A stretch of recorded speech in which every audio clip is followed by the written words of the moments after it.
A paz do Senhor, galera! Estamos aqui de volta com os nossos vídeos. Fiquei mais uma vez um longo período sem gravar, mas agora espero conseguir manter uma constância na divulgação de vídeos, pelo menos um por semana, algumas semanas tentar lançar 2 vídeos e assim continuar espalhando essa palavra que tão necessária é em nossos tempos.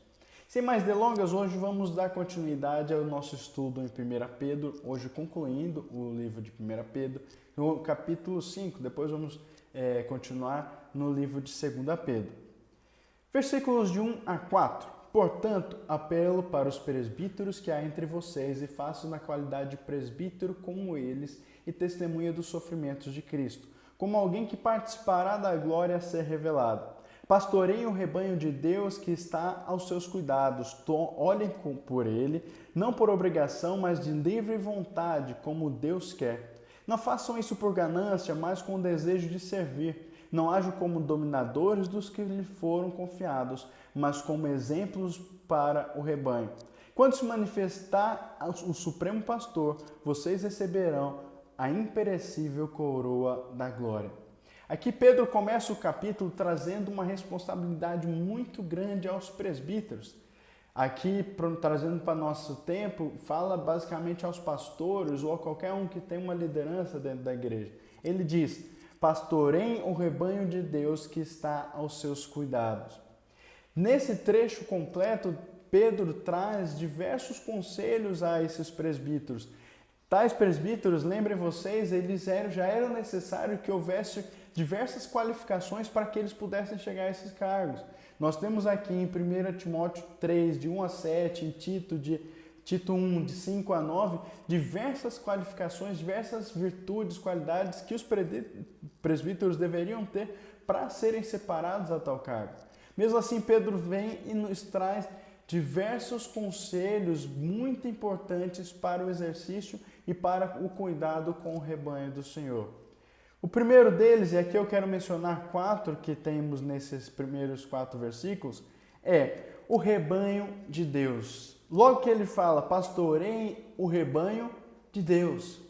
Ele deixa bem claro que o rebanho não é nosso, o rebanho não é do pastor, o rebanho não é da igreja, o rebanho é de Deus. Portanto, nós como líderes cristãos, aqueles que pastoreiam a igreja, que cuidam de jovens como eu faço, todos que têm algum tipo de liderança, nós temos que ter a firme convicção. O rebanho que nós estamos tomando conta não é nosso, é de Deus. Portanto, há de se ter uma diligência ainda maior e tratá-la como de Deus. Não por obrigação, mas de livre vontade. É aqui Pedro falando basicamente a respeito da preguiça. Quantas vezes vocês já viram e conhecem aqueles obreiros que parece que o ministério que eles têm é um fardo, tudo é muito difícil, tudo é muito pesado. Ou ainda aqueles obreiros que, sei lá, parece que comeu um limão antes de ir para o culto, que fica com aquela cara amarrada, azeda. Ou o tal do obreiro Jaiminho, que tudo quer evitar a fadiga, enfim. Nós temos diversos exemplos disso dentro das nossas igrejas, mas é a respeito desses que Pedro fala, olha, não por obrigação, mas de livre vontade, ou seja, eu quero que vocês trabalhem e pastoreiem esse rebanho com alegria, com dedicação. Se for para fazer de qualquer jeito porque está se sentindo obrigado, nem precisa fazer. Ainda diz, não façam por ganância, mas com o desejo de servir. Aqui é um ponto que pega muito pastorzão por aí, que é a tal da ganância. Algumas versões bíblicas ainda trazem o termo torpe ganância, que é um pouco mais pesado. Eu peguei conceitos de dicionário que o termo torpe remete a algo nojento, indecente, infame, desonesto, vergonhoso. E ganância é ambição, cobiça ou desejo intenso e moderado por bens e riquezas, ou ainda a vontade de ganhar mais do que os demais. Basicamente aqui seria então um desejo vergonhoso, até indecente, até nojento, por conquista de riquezas e poder em detrimento de todas as outras coisas. E em cima disso, infelizmente, nós temos visto muitas igrejas que se olha para a igreja um pastor ricão, ganhando 20, 30, 40, 100 mil reais de salário, e dentro dessa mesma igreja, irmãos, membros passando necessidade. Isso é deixar de servir ao membro para servir a si mesmo por torpe ganância.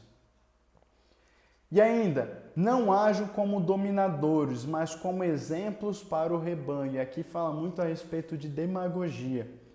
O que Pedro quer deixar bem claro é o seguinte, olha, não é por força que se lidera uma igreja, mas através do exemplo. Infelizmente, e aqui eu não quero que pareça que a maioria dos pastores tem esses defeitos, pelo contrário, a maioria são bons pastores, mas infelizmente nós vemos muitos daqueles que chegam e cobram tudo, você não pode fazer isso, não pode fazer aquilo, e tudo isso é proibido, mas a vida da pessoa é mais suja que pó de galinheiro. É a respeito desses que Pedro está falando, não adianta você querer ser dominador, mandar em todo mundo, se você não tiver um exemplo. Aqui eu cito em uma passagem que eu gosto muito, que é quando o apóstolo Paulo fala em 1 Coríntios 11:1, tornem-se meus imitadores como eu sou de Cristo. Paulo fala àqueles que estão no seu rebanho para que imitem a ele. Seria muito mais simples para Paulo, assim como seria muito mais simples para eu como líder de jovem, ou para quem é pastor de igreja, enfim, falar simplesmente para o rebanho, olha, sede imitadores de Cristo. Muito mais fácil. Mas Paulo fez uma escolha. Olha, eu sou imitador de Cristo. Eu espelho Cristo em minha vida. Portanto, vocês podem me imitar. Que assim vocês estarão imitando a Cristo. Quantos de nós, como líderes, como pastores, podemos dizer, sede meus imitadores? E é nisso que Pedro está querendo pegar. E aqui ainda no final desse trecho fala, quando se manifestar o Supremo Pastor, vocês receberão a imperecível coroa da glória. O Supremo Pastor aqui é Jesus e quando ele se manifestar na segunda vinda, ele avaliará o ministério dos pastores em seu tribunal. Isso é muito perigoso, mas também uma bênção para aqueles que o exercem com dedicação. Versículo 5, da mesma forma, jovens, sujeitem-se aos mais velhos. Sejam todos humildes uns para com os outros, porque Deus se opõe aos orgulhosos, mas concede graça aos humildes. Aqui fala primeiramente aos jovens para respeitarem os mais velhos e sujeitar-se a eles, sujeitar-se à liderança dos mais velhos. Estamos aqui falando de um contexto dos presbíteros, que eram os mais velhos. Mas uma coisa que tem que ficar bem clara, a sujeição dos jovens e de qualquer um é sobretudo a Deus e a sua palavra. Portanto, caso hajam líderes que não estejam cumprindo esses requisitos que eu já mencionei, a sujeição é sobretudo a Deus e a sua palavra.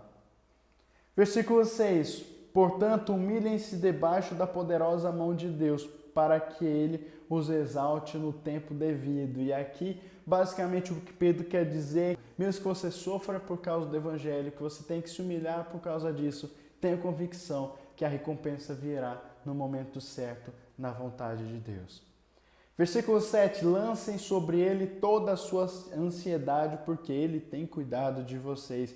E aqui está um dos grandes problemas da nossa sociedade atual, a ansiedade. Esse seria um tema para um vídeo específico, que tem muita coisa para desenvolver, mas eu quero só trazer alguns pequenos pontos aqui a respeito disso. Nós vivemos um tempo da pós-modernidade e isso trouxe consigo uma sociedade que tudo acontece muito rápido.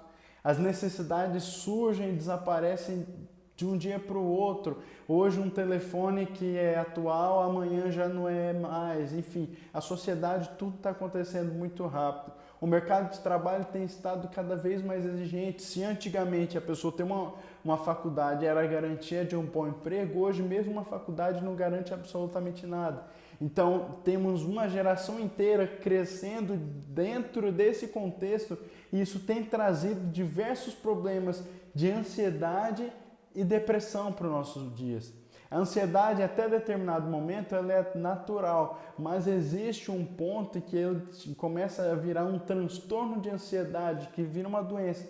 E é necessário fazer um acompanhamento, muitas vezes até com um psicólogo, com um psiquiatra. E aqui eu já te digo, é bom que procure um psicólogo, psiquiatra com orientação cristã, mas procurar isso não é pecado, viu? Não é pecado, não é falta de fé, não. Muitas vezes é uma doença, como qualquer outra doença, que deve ser tratada.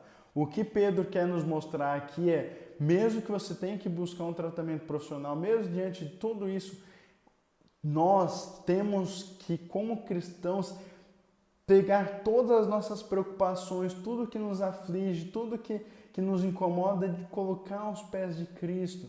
deixar para Ele, porque Ele tem cuidado de nós.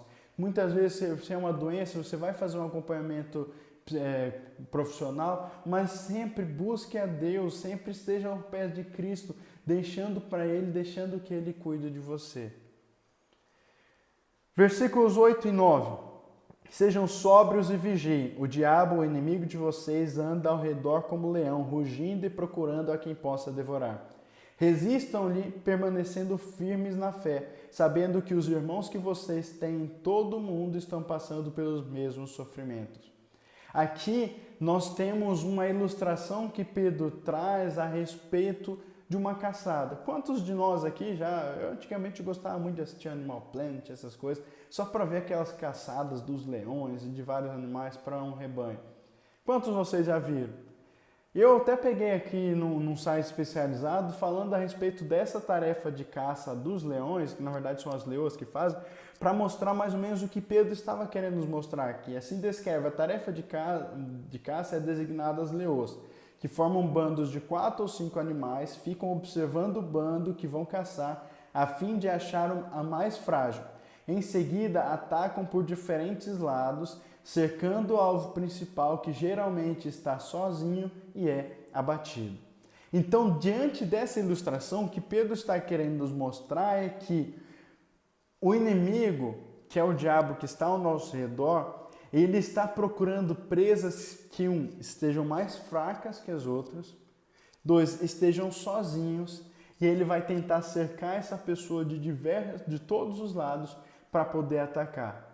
Então, para nós não virarmos alvo do inimigo, o que a Bíblia e Pedro nos mostra aqui é que nós temos que estar sóbrios e vigilantes, ou seja, sempre atentos, não estar distraído. Até porque, como eu descrevi aqui, esses animais eles vão de forma sorrateira, eles vão de forma escondida para dar o bote quando o rebanho estiver distraído. Estar firmes na fé, que é através da fé que nós podemos nos fortalecer, que nós podemos estar fortes. Pela nossa própria força, nós não temos como resistir ao ataque do inimigo, mas através da fé, fortalecidos por Cristo, pela palavra de Deus, nós podemos ter força. E sempre buscar estar acompanhado de pessoas que possam nos ajudar. O inimigo, para nos abater de forma mais simples, ele sempre vai tentar nos isolar, nos deixar sozinhos, que assim nós seremos mais vulneráveis.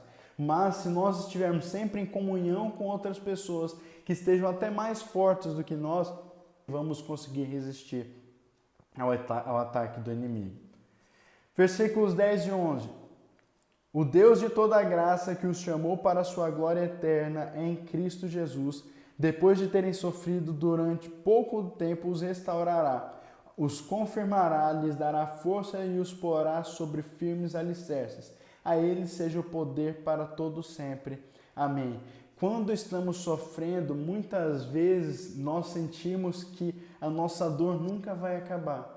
Mas aqui Pedro então nos traz uma esperança, que é, em comparação à eternidade que nós teremos com Cristo, a nossa dor, o nosso sofrimento aqui dura muito pouco, é muito pequeno. Para finalizar ainda esse trecho, a parte mais específica de estudo é até aqui, mas nos últimos versículos eu queria só citar 2 personagens que são citados por Pedro aqui. Primeiro, no versículo 12, ele fala a respeito de Silvano. Para se você estar meio desatento, esse Silvano é o mesmo Silas, que era companheiro de Paulo e que fez diversas viagens com o apóstolo Paulo. E no versículo 13 fala a respeito de Marcos, que também é conhecido como João Marcos. Ele era uma espécie de filho espiritual de Pedro e, conforme a tradição fala e a história fala, provavelmente Marcos trabalhou muito intimamente com Pedro e foi através de Pedro que ele teve boa parte das informações que ele inseriu no evangelho que tem o nome dele. Então é isso, 1 Pedro, espero que tenha sido abençoador para vocês, como foi para mim estudar esse livro, e vamos continuar firmes no próximo estudo, já começamos 2 Pedro. Deus abençoe a todos.